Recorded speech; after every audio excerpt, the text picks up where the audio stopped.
naman po tayong isang netizen na humiling na sana po ay maabutan ng konting tulong ang kanilang kapitbahay. Ang ating netizen po ay si Sharon Ingracia. Mga kalabi, puntahan na po natin ang kanyang kapitbahay. Tara, punta na po tayo sa Barangay Nagwaling. Punta na po tayo sa Barangay Nagwaling. Punta na po natin si Nanay. Para po.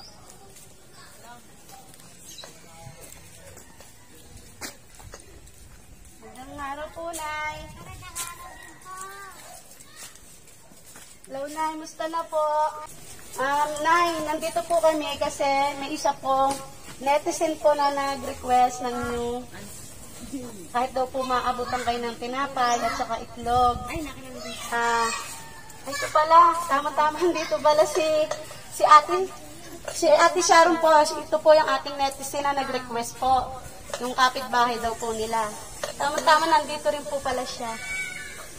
Ano pong pangalan niyo, Nay? Teodora Ocampo. Teodora po? Teodora. Teodora Ocampo. Taga rin po talaga kayo? Opo. Nagwaling. Nagwaling. Sino kasama niyo po dito, Nay, sa bahay po? Yan po yung mga kapatid ko. May mga kapatid po kayo dito rin. Anak po? Isa. Isa lang po yung anak ni Nay? Lalaki. Lalaki po. Nay, ano pong nangyari po sa inyo? Diabetes. Diabetes po. High blood. High blood. Tapos kayo nagka-dialysis. Nagda-dialysis po kayo. Oo. Bali, ano ba yun? Ang tawag doon? Komplikasyon na? Ganun. Tapos nag-umpisa na rin pong lumabo yung mata niyo. Kanan. Kaya po, yan. Ano din si Nanay pala. Bali, ang kasama niyo po dito na yung kapatid niyo. Yung anak niyo. Yung anak niyo. Yung ano niyo po, mister niyo po. Wala na rin. Bali, single parents din po pala kay Nay. Ilang taon na po yung anak niyo, Nay? 17. 17 po. Binata na rin pala. Kayo po na ilang taon na po kayo? 47. 47. Ayan, ito po si Nanay. Meron daw po siyang diabetes at saka high blood. Ayun. Inay, ano po, ba't may bulak po kayo sa hita po? Nag-dialysis po kayo. Ba't po, Nay, matanong ko lang po, bakit po kailangan i-dialysis? Paano ba yun? Para saan po ba yun? Ano daw kailangan matanggal ang tubig? Kailangan po matanggal yung tubig. Sa bata. Balik kada dialysis nyo lang po, kaya pala. Pag na-dialysis naman po kayo, gumaganda yung pakaramdam niyo po. Kaya lang, masakit po ba, Nay, pag nag-dialysis po? Masakit din. Pero, Kaya lang kailangan kailangan maging matatag po kayo. Pag dinadialysis pala. Mataas ka tiyak natin. Mataas po. Ayun, Nay. Nay, bali mo may, ayun nga yung kanina na meron pong isang netizen po na humiling sa amin na sana po ay maabutan po kayo ng itlog at saka tinapay. Bakit po kaya yun lang na i-request ng ating netizen na itlog at tinapay? Yan daw po kailangan kainin. Yun po pala yung dapat yung kainin, yun po sabi ng doktor. Kaya pala yung mabuting loob na sa amin, itlog at tinapay daw po. Nay, meron po kami sa inyong dalang itlog po at saka tinapay. Salamat po. Kunin natin na ito pala. Nailapag ito pala dito, Nay. Po si Sharon Ingracia, siya po yung nag-request na dalang po na itlog at tinapay si Nanay. Yung pala, ito po pala talagang kailangan ni Nanay Teodora. Ayun. Ito palang kailangan ni Nanay Teodora. Ito daw po ang pinapakain sa kanya ng doktor. Nay, ito may dala po kami sa inyong itlog at tinapay. Salamat po.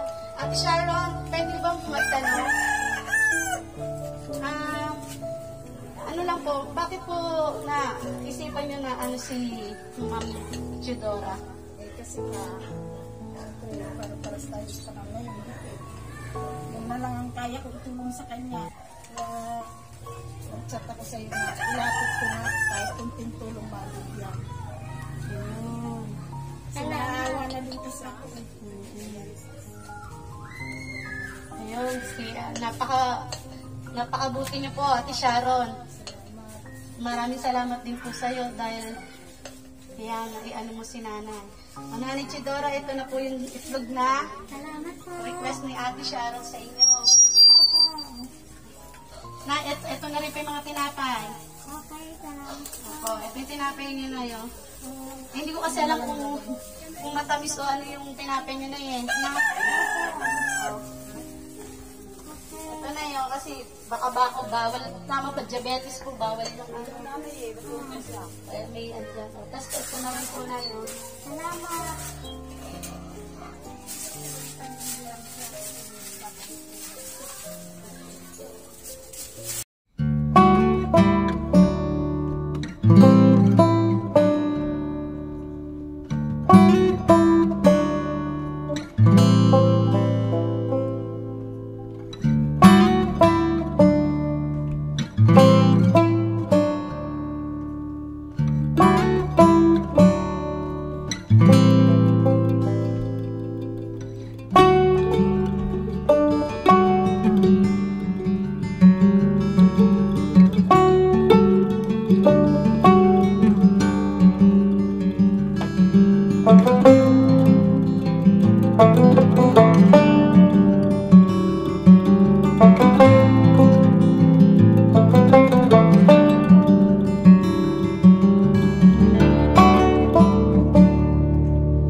Nanay Chidora, pasensya niyo na po yung dala ko sa inyo.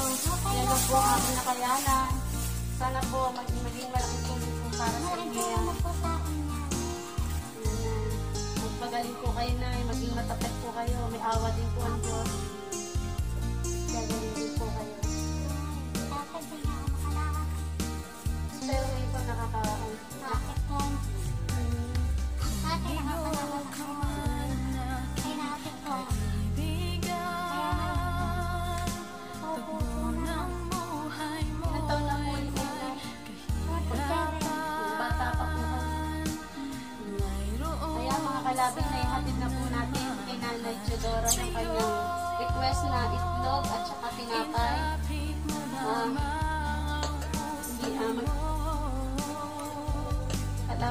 Wala po ba kayong sasabihin sa ating mga kalabi dyan na nanonood? Malay niyo po, Nay.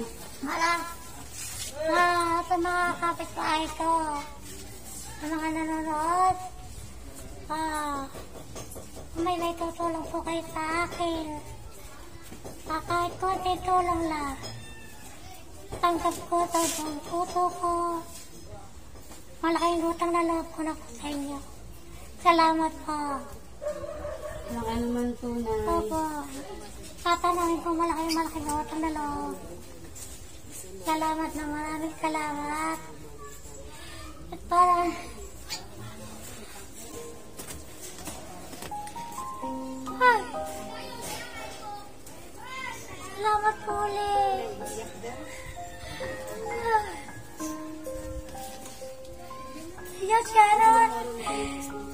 salamat sa iyo, ha. Maraming salamat. Sa inyo din po. Mga tao tumutulong sa akin. Salamat po. Maraming salamat. Yan lang po.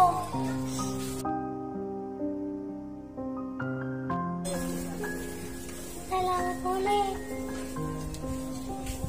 Ayan po, si nanay, yan po ang mensahe niya sa inyo.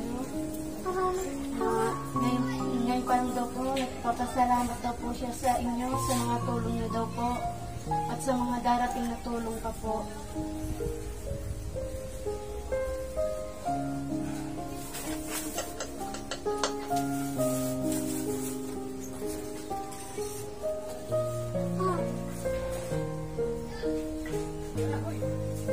Ayan na. Naihatid ko na po yan sa inyo.